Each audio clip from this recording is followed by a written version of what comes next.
দুইটা ইম্পর্টেন্ট বিষয় নিয়ে আমাদের কথা বলার আছে। প্রথম বিষয়টা হচ্ছে আমরা ইতিমধ্যে খবর পেয়েছি যে বাংলাদেশের প্রায় 15টি ব্রিজে যে টোল দেওয়ার যে ব্যবস্থাটি এইটি বন্ধ করে দেওয়া হয়েছে স্টুডেন্টদের কথা বলে।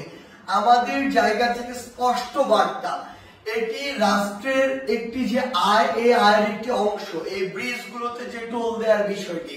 সো কেউ স্টুডেন্টদের কথা বলে হোক, বৈষম্য বিরোধী ছাত্র আন্দোলনের কথা বলে হোক, এই নামের অপব্যবহার করে কেউ বাংলাদেশের কোথাও ভুলে এই কাজ করবেন না।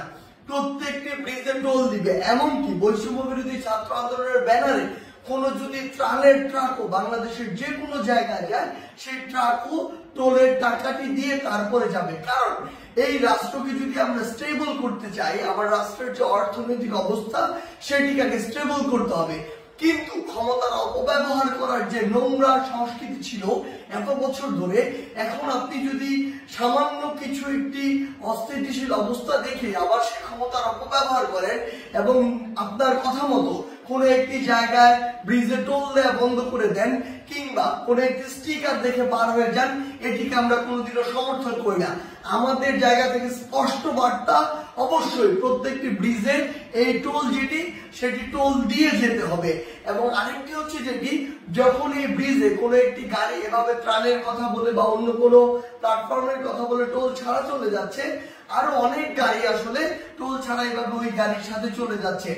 এই যে অপসংস্কৃতিটি কিংবা ক্ষমতার অপব্যবহারের যে নোংরা বিষয়টি, এটি আমরা কখনো সমর্থন করি না। রাষ্ট্রের যে আয়ের সেক্টর গুলো রয়েছে সেগুলো সুন্দরভাবে চলতে হবে রাষ্ট্রের সুন্দরভাবে চলার জন্য।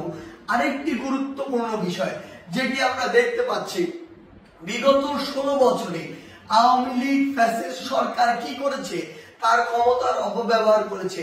আওয়ামী লীগ বাদে অন্যান্য যত রাজনৈতিক দল ছিল, ওই রাজনৈতিক দলগুলোকে বিভিন্ন মিথ্যা মামলা দিয়েছে, হয়রানি করেছে, চাঁদাবাজি করেছে কিংবা তাদেরকে এলাকা ছাড়া করেছে, যেটিকে আমরা কখনোই সমর্থন করি না। বলে আজকে 16 বছর পরে হলেও ছাত্র জনতার গণঅভ্যুত্থানের মধ্য দিয়ে আওয়ামী লীগের পতন হয়েছে, আওয়ামী লীগ দেশ ছাড়া হয়েছে। কিন্তু আজকে যদি এই গণঅভ্যুত্থানের পরেও আমরা দেখি অন্য কোনো একটি দল বা অন্য কোনো একটি দলের নেতা কর্মীরা ঠিক একই কাজটি করে, তাহলে আপনারা এই আওয়ামী লীগ থেকে কি শিক্ষা নিলেন? একটা জিনিস মনে রাখবেন, আমরা আসলে এই নির্যাতকের পরিবর্তন চাই না, আমরা এই নির্যাতনের যে সিস্টেমটি সেটির পরিবর্তন চাই। আমাদের জায়গা থেকে স্পষ্ট বার্তা, আপনাদের চোখের সামনে স্টিল জ্বলন্ত অনেকগুলো উদাহরণ রয়েছে, সেগুলো থেকে শিক্ষা নিন, না হলে জনগণ আপনাদেরকে আস্থা করে নিক্ষেপ করবে। আমরা যেন এটি না দেখি যে কাউকে আবারও মিথ্যা মামলার ওই চক্রটিতে যেতে হচ্ছে, কাউকে আবারও কোনো দোষ ছাড়া বিনা দোষে ঘর বাড়ি ছাড়া করা হচ্ছে, ঘর বাড়ি ভেঙে দেওয়া হচ্ছে কিংবা তাদেরকে নির্যাতনের শিকার করা হচ্ছে, কিংবা আমরা শুনছি দেশের বিভিন্ন জায়গায় একটি চাঁদাবাজির নতুন চক্র গড়ে উঠছে। আমরা আপনাদেরকে স্পষ্ট করে বলতে চাই, আমরা আমাদের জায়গা থেকে বৈষম্য বিরোধী ছাত্র আন্দোলন এই সকল ক্ষমতার অপব্যবহারের বিপক্ষে, এবং আমরা এগুলোর বিপক্ষে সবসময় কথা বলে যাব। আপনাদের সহ আপনাদের যারা স্টেক হোল্ডার রয়েছে, যারা আপনাদেরকে এগুলো করার জন্য আসলে উৎসাহ দেয় কিংবা আপনাদের ওই সমর্থক গোষ্ঠী যারা চুপ করে থাকে, তাদেরকে বলছি, জনগণ যদি একবার এই সকল সেন্টিমেন্টের বিরুদ্ধে দাঁড়িয়ে যায়, তাহলে আপনাদের অস্তিত্ব সংকটে পড়বে। তাই জনগণের চাওয়াটার কথা চিন্তা করুন, সময়ের দাবির কথা চিন্তা করুন। যদি আপনার নাম ভাঙিয়ে কিংবা আপনার কেউ একজন রুট লেভেলে এই কাজগুলো করে, দিন শেষে ব্লেম কিন্তু আপনার উপরেই আসে।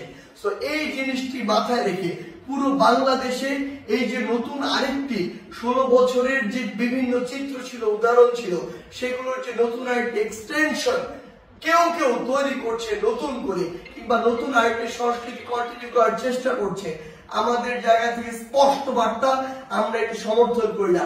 এবং আমরা অন্তর্বর্তীকালীন সরকারকে স্পষ্ট করে বলতে চাই, আইন শৃঙ্খলা রক্ষাকারী বাহিনীর মাধ্যমে, বিচার বিভাগের মাধ্যমে যারা এই মিথ্যা মামলা থেকে শুরু করে চাঁদাবাজি, নির্যাতন, হয়রানি, ঘর বাড়ি ভাঙচুর এরকম কোনো কিছুর সাথে জড়িত, তাদেরকে স্পষ্টভাবে আইনের আওতায় আনা হোক বৈষম্য বিরোধী ছাত্র আন্দোলনের পক্ষ থেকে কিংবা ছাত্র জনতার পক্ষ থেকে এর প্রতি পূর্ণ সমর্থন রয়েছে। ধন্যবাদ।